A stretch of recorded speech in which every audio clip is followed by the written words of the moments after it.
You're listening to the Jiu Jitsu Lou podcast, and I'm Lou Temlett. I'm guessing you're having a good day because either you've been on the mats, are considering getting on the mats, or maybe taking your best self to train. When you want to survive, start training Jiu Jitsu. Lucy, hello. Hello. My guest for this episode, Lucy Wheeler, blue belt. Talk to me about surviving. I think it's important. I think as a person and someone doing jiu-jitsu for however long, survival is key. I love it. How are you doing, Lucy? I'm good, thank you. Yeah, I'm good. We skipped out the first bit because I needed to explain what the survive jiu-jitsu was all about. It's important. It's very important because you work in the healthcare sector, and you've been training jiu-jitsu for how long now? Just over 2 years now. I think it was like 2 years last week. So yeah. Congratulations. Yeah. I've been training a year about last week, so we're kind of on a nice rotation. It seems like a good thing. You know, often there are quite difficult things that happen at the kind of back end of a year, and putting in place some really successful, encouraging things to celebrate and to start doing is really important, I think, for well-being. Definitely. Yeah, definitely.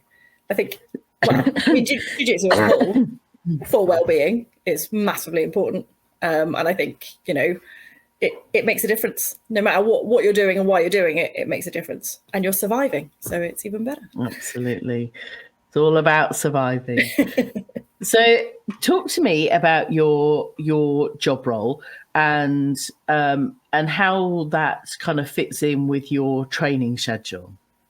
So I'm quite lucky in that I now just work normal. So I work normal hours, so I'm quite good. So round training is absolutely fine. My job role is quite intense. I am a scientist, so I'm using my brain a lot. I'm not on my feet as much as I used to be, but there's a lot of brain usage, a lot of talking to people, managing people, avoiding people, working with people, emails, everything. So it's quite nice to have that sort of switch off of being able to walk home, get changed, get ready and go to training. And it makes that difference. I think the downside is definitely I'm absolutely knackered all the time. But if I didn't enjoy it, I wouldn't do it. And that's, I think, the main thing is that if you don't enjoy it, what's the point? I absolutely agree. Enjoying something, whether it's your work or your hobby or everything, really. Exactly.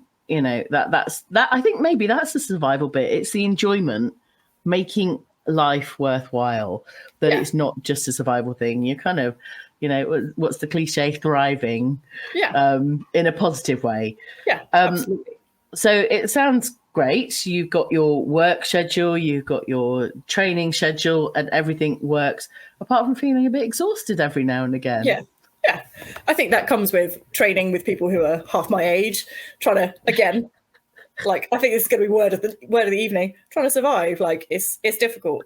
And I probably train 7-8 hours a week on top of full-time work. So it is exhausting. But again, it's quite nice. I can Saturday, Sunday train in the morning, then I've got the rest of the day to kind of chill, relax. It's the kind of I only do 2 evenings a week, so those evenings will sort of Tuesday and Thursday morning will be a bit, but actually it's good. It keeps me young and healthy, fresh. Maybe not fresh, but okay. Okay, we can have fresh because I also train with people half my age, and I think that's one of the things, the resilience and the energy of all these young people training jiu-jitsu, and it does keep us on our toes. It does give us a fresh awareness. I love when new people come in because actually they're using their kind of initiative. They might not have the skills and techniques, but it still gives you a bit of a run for your money, though, doesn't it? Oh yeah, Yeah, absolutely. Yeah. And that's kind of the nice bit, that, you know, whatever rank or however far you've progressed or how many years you're training, you can still be surprised by somebody new coming in. It's when you get the younger people that come in and that they just have it, and I don't know what it is, and you roll with them and you're like, I have been training for so much longer and I just can't get it. And it's also like when you're drilling and you have people who just pick up the technique straight away. Yeah. And I'm like, yeah, you see all those memes where you've got like the stars going off in the background. And I mean, that is me. You know, our coaches are really good, but they explain something and then you're like, hang on a minute, I just need to go back. I can't remember what just happened. And someone else just picks it straight away. And it's mortifying. I know, but that builds the resilience as well, doesn't it? That if we don't get it straight away, that we're still there plugging away, still trying to master these moves or positions or techniques. But actually, you know, stepping back in awe and appreciating just someone coming in fresh off the street, as it were, and just having a go and mastering it, you know, the logical mind, whatever it takes. I think maybe there needs to be some more research on how those people come in and just master that move off the mat straight away. I'd love to know. That's got me thinking now. I'm intrigued. It's like a different, like it's a different brain power, isn't it? Like it's using, like I'm obviously a scientist by trade. Everything it kind of, to me, is a very scientific way of doing things. But like your brain, you're learning differently. Like there are different ways to learn. Like I think we're trying to coach. Our kind of system has kind of moved on a little bit more, and it's very much about like finding your own way. And I think it's really, really good because you try and drill something with someone, and that's wonderful. But if you then put it into practice, finding your own way, it's the best way. And it might be wrong, but it's fun. You'll have to excuse me for my cough. It's that time of year, and I've skipped one training this week, and I'm desperate to get back on the mats and just get on with it. Although I was at a massive trampoline park today, bouncing around all over the place, which was I know it was good. It was okay.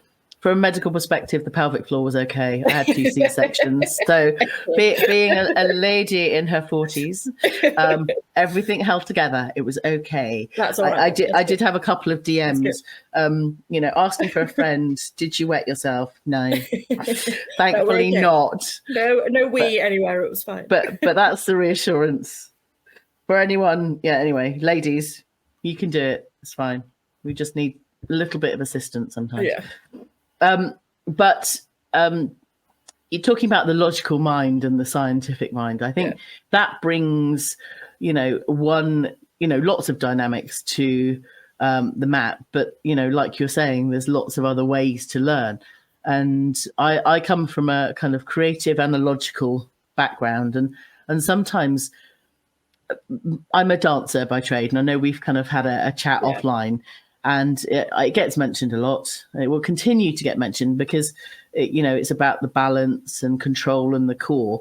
But one of the things I do to learn from other people, I literally step back and watch other people drilling moves and go, oh, okay, that's what I've missed. That's what I need to do. That's the bit or the technique or the position of the foot or the grip or the whatever. And I think from observing other people, for me, that's a really good way, as well as, your professor demonstrating the moves. It's how other people can do those, because we're all different shapes and sizes. And, one thing doesn't work for everybody in exactly the same way. I'm, rather short. My legs aren't particularly long, so keeping guard is a problem. Lucy, I know you're probably a bit taller. And the guard thing is probably quite one of your fortes, maybe. I am a guard player. Well, I say I am. I try and be a guard player, mainly because I like sitting down. If I can sit down, that's my absolute just immense. Nice. So when I chatted with Emily Isles a couple of episodes ago, and she was saying that she drills one move. And I know I've only had a year in my jiu-jitsu career, but she'll kind of drill those moves and practice those moves for maybe a year or two. Is there anything you're working on at the moment in terms of your techniques and kind of skill? I mean, I try and focus on a few select things. So like training during the week, we obviously pick up bits and pieces, and throughout rolling, it kind of works that you're picking up those techniques. But I tend to think about something that I'm struggling in, like with my rolling and stuff. So it doesn't necessarily have to be a technique. It's just like one sort of change or something that I need to work on. Yeah. I'm trying, not really, because I haven't been in for a week. It's a bit like, I can't really remember how to do jiu-jitsu. So I think when I get in on Monday, I'll be like, that's what I need to do. Okay, but Lucy hasn't forgotten how to do jiu-jitsu. I think that's. I would say you definitely haven't.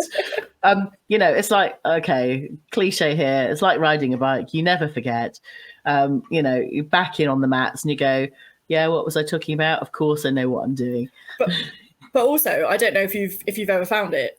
Monday session, not that I'll big it up. Monday session will be one of the best sessions that I've had all month. Because I've had a break, my brain goes in, I'm completely fresh, and I can move really, really well when I've had that break.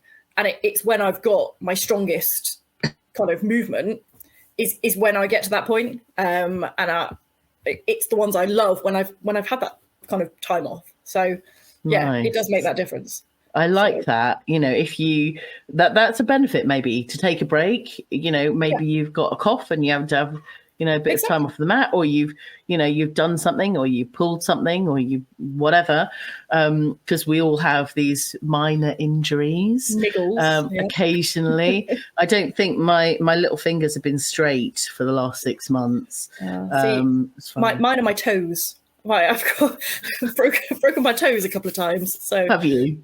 Yeah. What do you do? What do you do with broken toe? Do you have?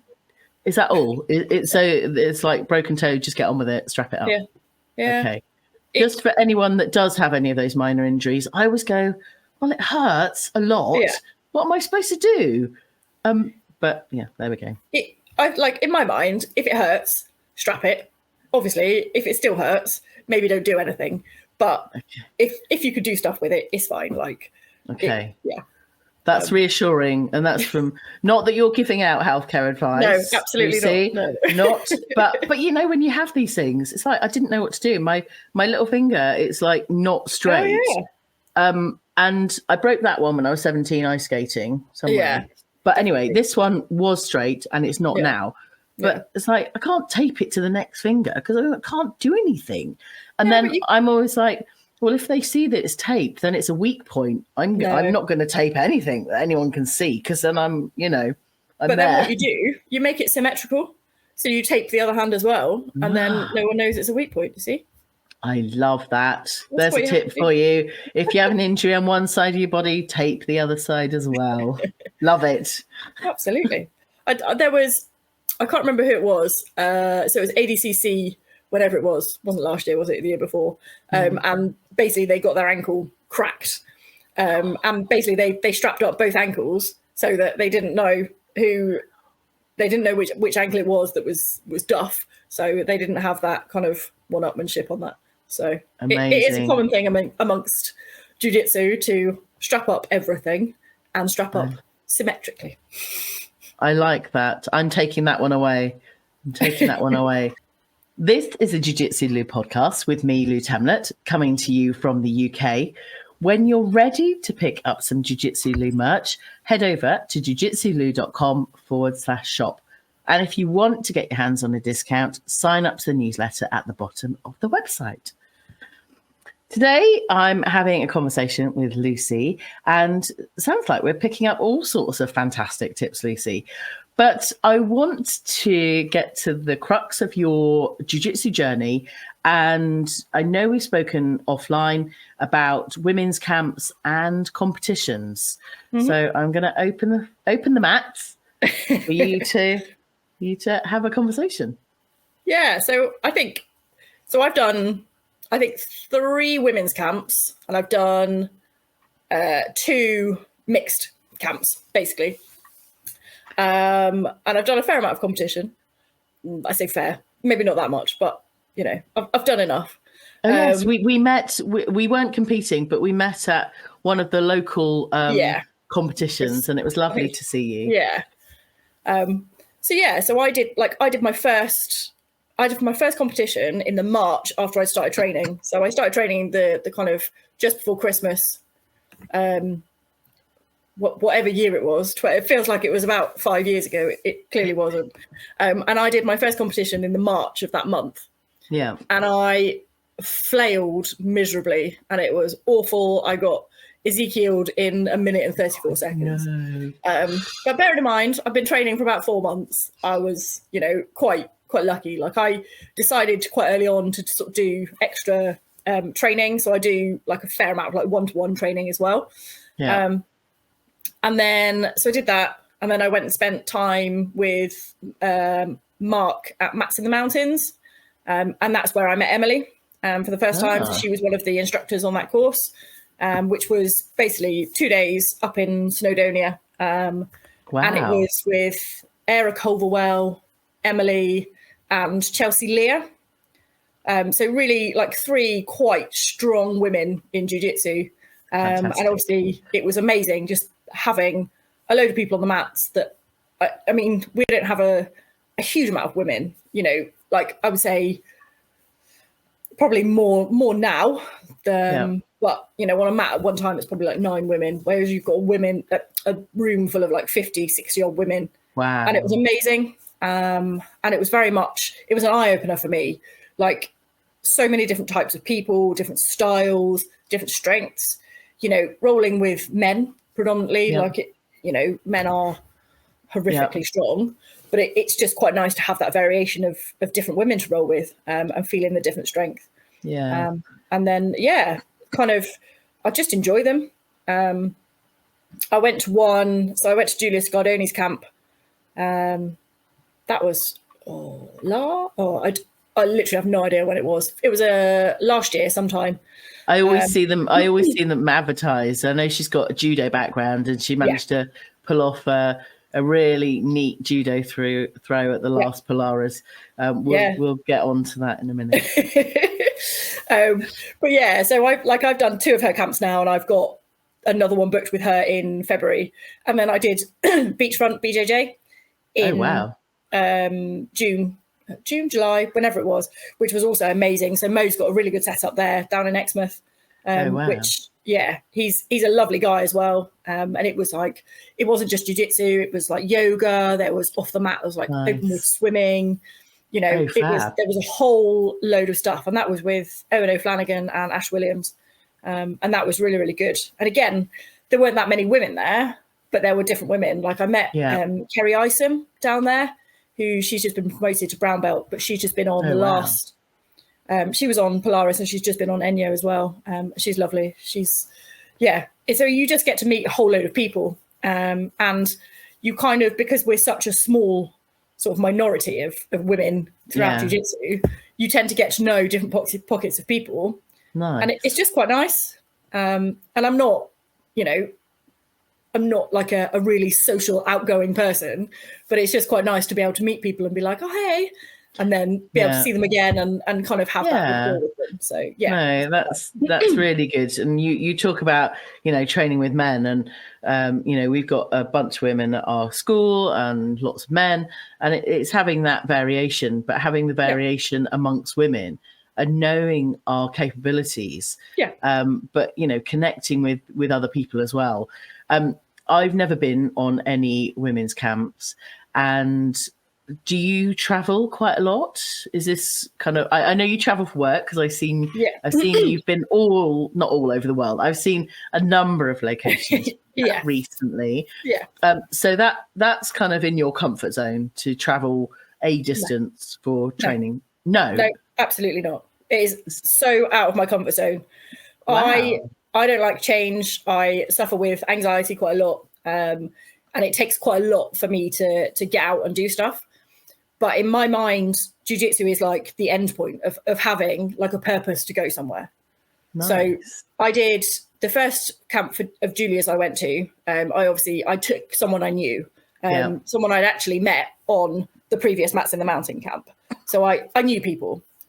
But the beachfront BJJ that I did last year, I didn't know anyone. I went firmly by myself, and it was good on you.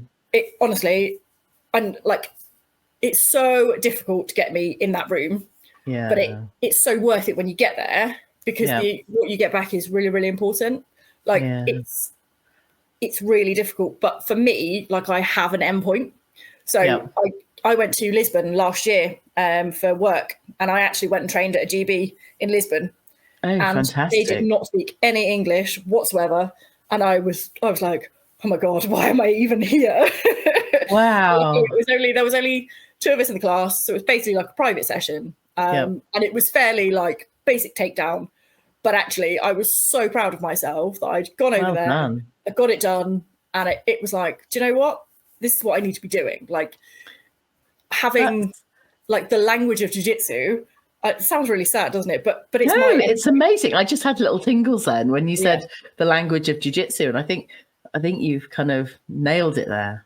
Yeah, like I think it's important. Like it's if for people who, you know, I am obviously single. You know, I don't have a lot sort of going on elsewhere in my life. Like, I need to go out and do things. I want to go on holiday. I want to go and do stuff, and that's my way of being able to do that. Like, I can then go and meet people. I can go and have coffee perhaps after a class or whatever. You know, it's that kind of capability to be able to do that. So it's important. I agree with the, you know, being single.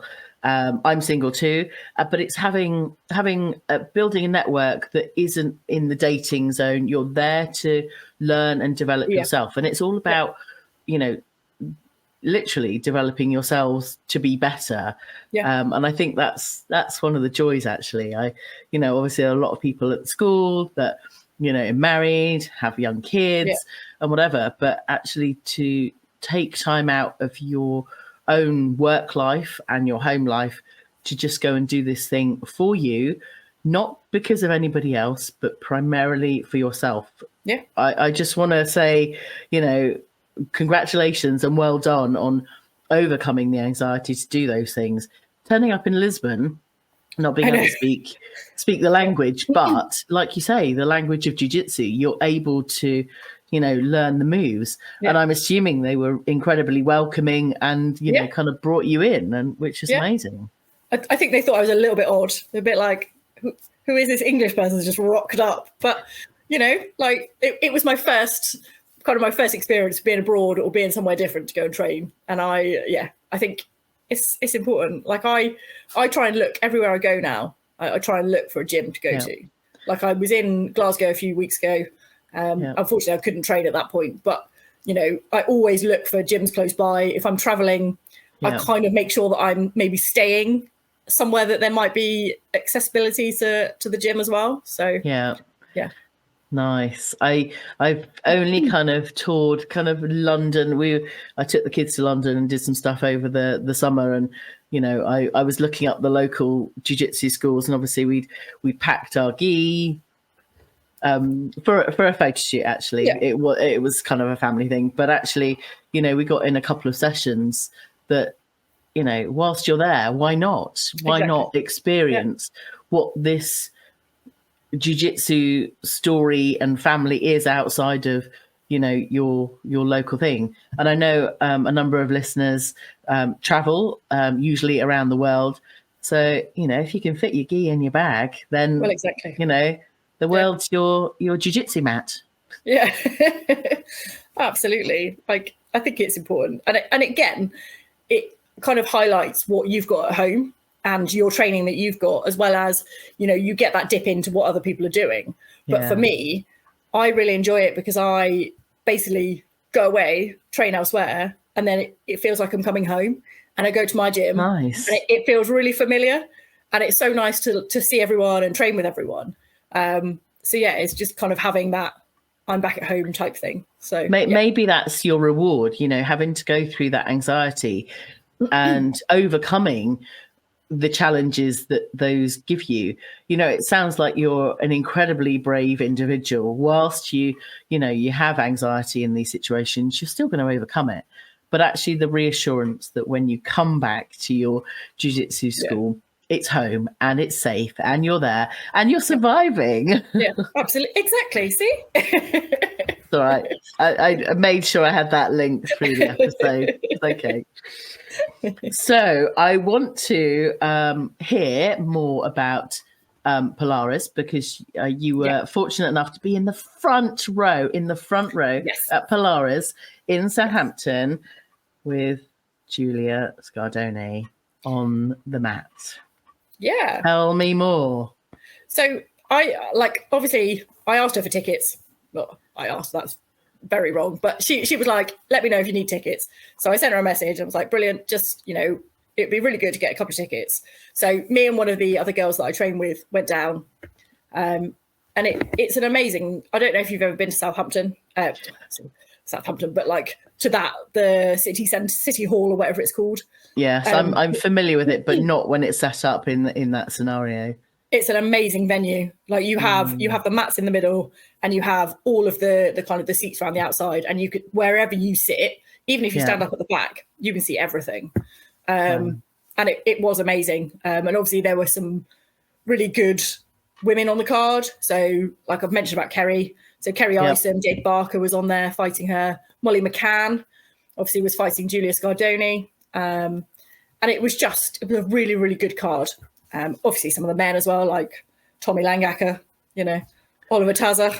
I love the fact that, okay, so by 2 years in, I might know these names and be a lot more familiar with it. Being so new, I'm going, I'm going to go and look them up and follow them on Instagram after this episode, Lucy. Thank you. And I'll put some of the links in the show notes. But all of this journey stuff is just about learning and finding out the names and the celebrities in the world of jiu-jitsu. As you go, when I started a year ago, maybe the same for you when you started 2 years ago, you didn't know anybody in the thing, even to the likes of, well, this is your first introduction to martial arts. Had you actually done any martial arts before jiu-jitsu? So I actually trained in the gym next door. So where I train at the moment, there used to be like a striking gym next door. And I basically, it was literally like a couple of months before lockdown, was like, do you know what? I want to try. I've done a little bit of like boxercise. And the gym that I had been doing my boxercise and stuff in, the classes had stopped. And I was like, well, actually, I'd quite like to do a little bit more. And I found this place, and actually it was really good. I was the only female there, only female training. And it was really nice. And then over lockdown, it closed down. And then what I wanted was basically at some point, I feel like I kind of glanced over the fact I probably wanted to do like an MMA fight. I have no idea why, but my ground game wasn't overly good. And I used to do weights with the PT over in Kingswood. And he basically was like, oh, I know Clayton and Luke. Go and speak to Clayton, drop him a message and go and train, go and see if you like jiu-jitsu. And I was like, yeah, okay. So I dropped Clayton a message, went in, was like, oh my God, why? Why am I even here? Okay, you survived that first session, so we're okay. Literally, yeah. And then, just kind of had a bit of over those couple of months, bit of a fluffy fallout with it, but carried on going. So Good. Long story short, yes, I have some previous striking experience, which we now do striking classes as well, so which is quite good. Nice. I knew there was something more in there, regardless. And I know we've kind of spoken a bit before, but I'm always intrigued when people start training Brazilian Jiu-Jitsu, just from my own experience, not having done any martial arts whatsoever before. But I know, a lot of the people in our school train MMA. They do the striking. They do all sorts of additional things. And you know what? You can tell when they're on the mats. Yeah. And I'm going, maybe I should do other things. But, I will come on now to the judo throw. And I know I've been seeing on socials a lot of judo influence in Brazilian Jiu Jitsu, and I'm really intrigued. I did manage to catch Julia's judo throw, but tell me from a first person perspective from being there. It is amazing. So the camps that she does, like obviously judo as a takedown technique is really important. There's so many aspects to jiu-jitsu where, you know, you've got to stand up, and it's not just about wrestling. You have those kind of high volume takedowns. And I think she's very good at teaching. She's got a bit of a kind of a no bullshit type, the way she teaches. And she basically, that throw, I've been taught that throw a couple of times now, and I've never hit it in the way that she does. But my God, like she did it in practice, and it was just like a nice gentle throw. And then she sat us down and basically went, right, put a crash mat out, and basically just bammed this poor girl into the crash mat, who was like, yay. Amazing. Quite lucky going up there. Like, so the setup they've got at Carlson Gracie, obviously Julia is I think she's a black belt.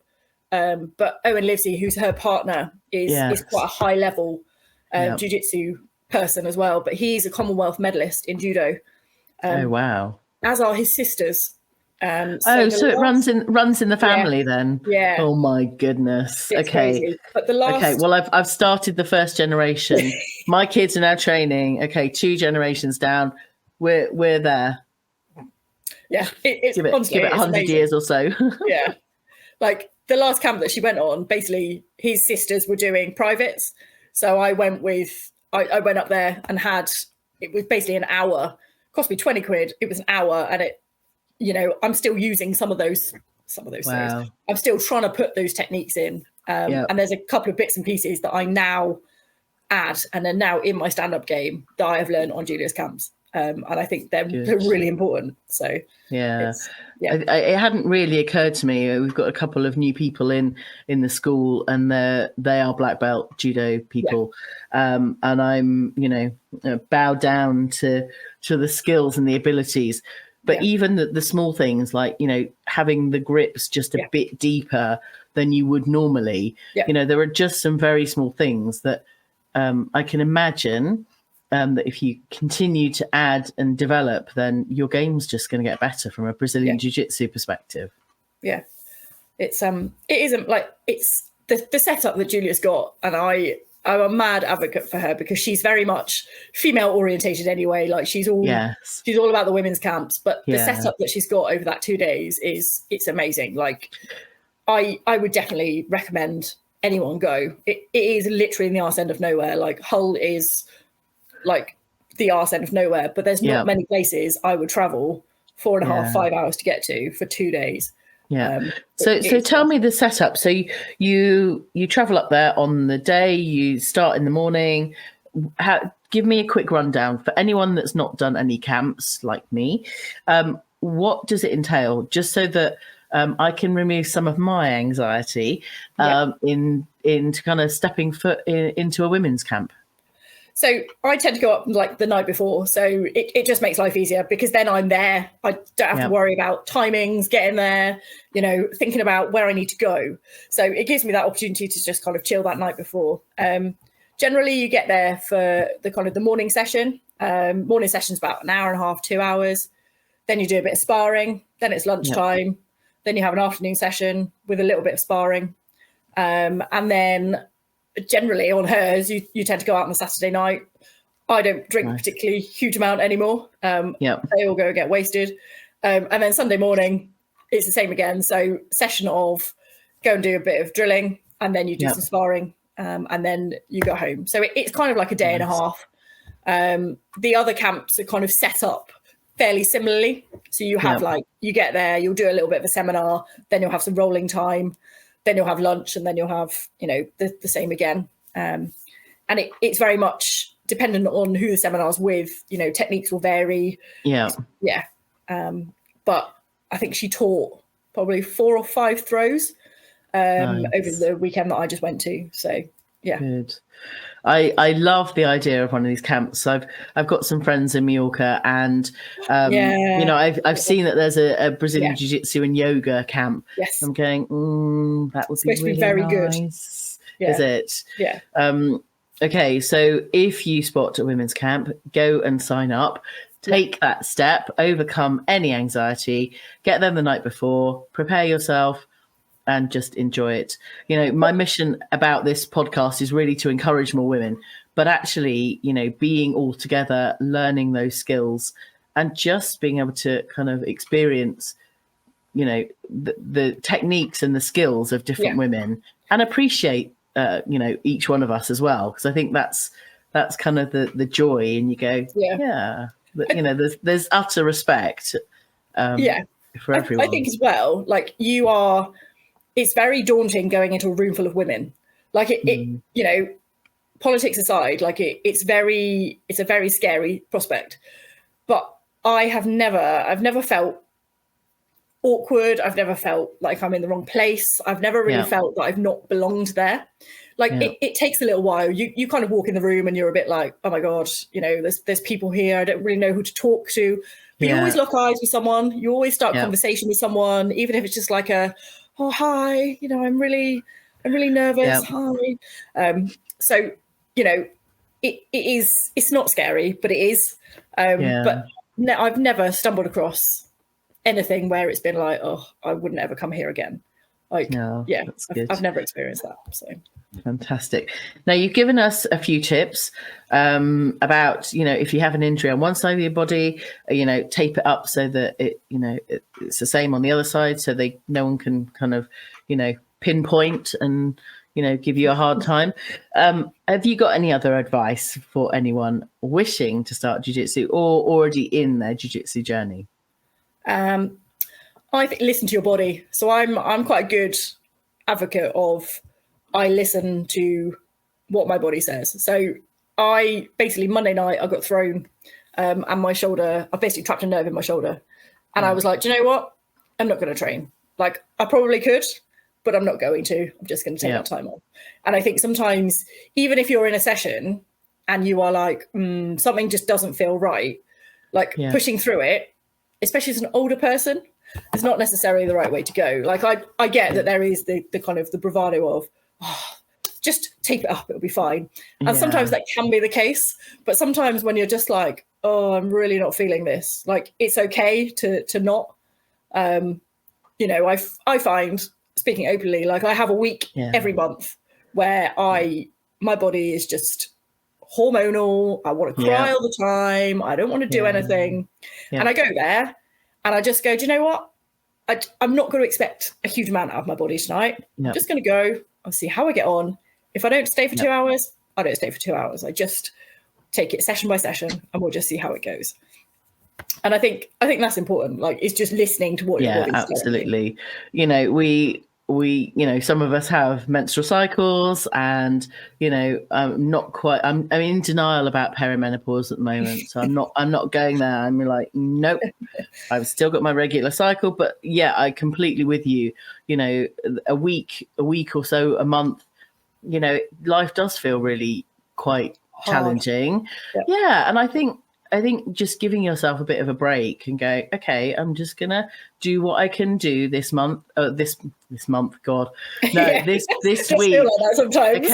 Okay, we're surviving. How many? I need a little check count on the word survive or surviving. But and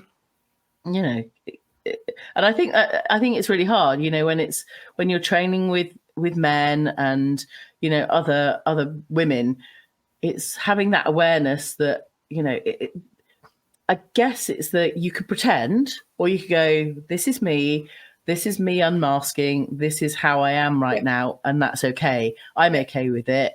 And actually there needs to be, everyone else needs to kind of be okay with it. That sounds a bit selfish, but I think, there's that appreciation for differences and abilities and, what stuff's going on outside as well. I think different people handle things in different ways. Like I get really tired. My boobs just die. And what I don't want is someone piling pressure on me. Yeah. And I think you're in a predominantly male atmosphere, and men don't understand. Literally, like, I have no idea what happens every month.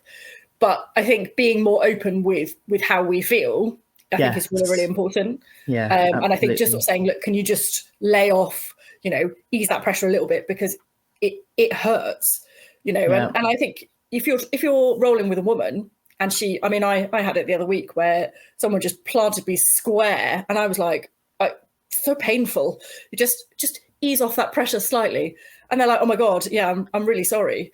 But men obviously don't know, they don't understand that. So being open with how you're feeling, how your body's feeling is really important. And it's the same for them as well.